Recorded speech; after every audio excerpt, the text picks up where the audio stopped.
m'appelle Valérie. Aujourd'hui, on va cuisiner dans ma cuisine. Et pour vous, je vais faire une quiche aux légumes. Les légumes, ce sont les champignons, et les oignons, les tomates, les poivrons. Pour la quiche, j'ai aussi besoin de 4 œufs, 200 g de fromage gratiné, un petit pot de crème et du sel et du poivre. Pâte brisée sauf œuf, j'utilise 240 g de farine, un mélange de farine blanche et de farine complète, 120 g de la margarine végétale, du sel et un petit peu de l'eau froide.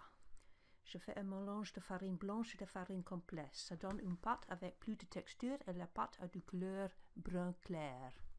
Pour les utiles, j'ai un moule à quiche, une cuillère en bois, un poêle, un blanche de cuisine, un couteau et un grand bol pour faire mélanger les choses.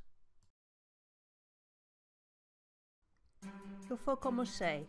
Je coupe la margarine en petits morceaux.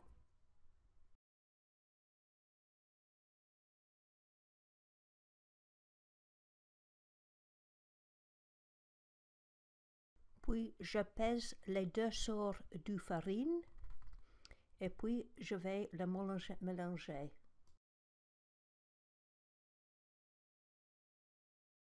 Il faut travailler rapidement en sablon. La margarine doit être recouverte de farine de manière à former du sable. Maintenant, ma pâte est comme du sable et j'ajoute de l'eau. Puis, il faut mélanger de nouveau du bout des doigts jusqu'à obtenir une pâte homogène. Il ne doit pas y avoir de traces de margarine seule. Après, je vais enfoncer la pâte brisée dans un moule à tarte préalablement beurré. Émincez les oignons finement et les faire fondre dans le beurre jusqu'ils soient bien fondants.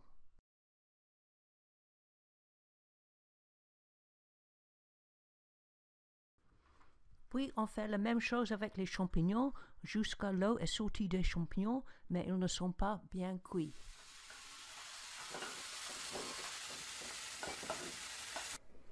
Alors maintenant les légumes sont préparés et il faut préchauffer le four à 200 degrés. Cassez 2 œufs dans un grand bol. Ajoutez la crème, du sel et du poivre et les battre. Je les battre avec un fouet électrique. Cette machine est un cadeau de mon mariage il y a 38 ans et il se marche encore.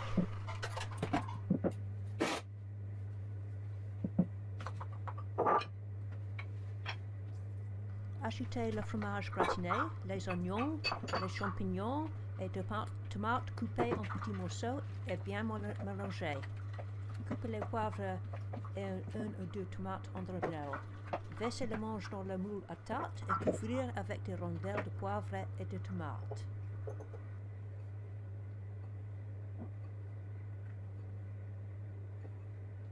Je mets la quiche au four et puis il faut attendre.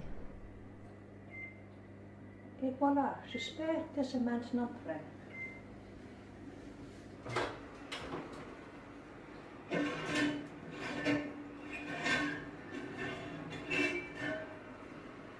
voilà mon quiche. J'espère que le goût est bien. Bon appétit.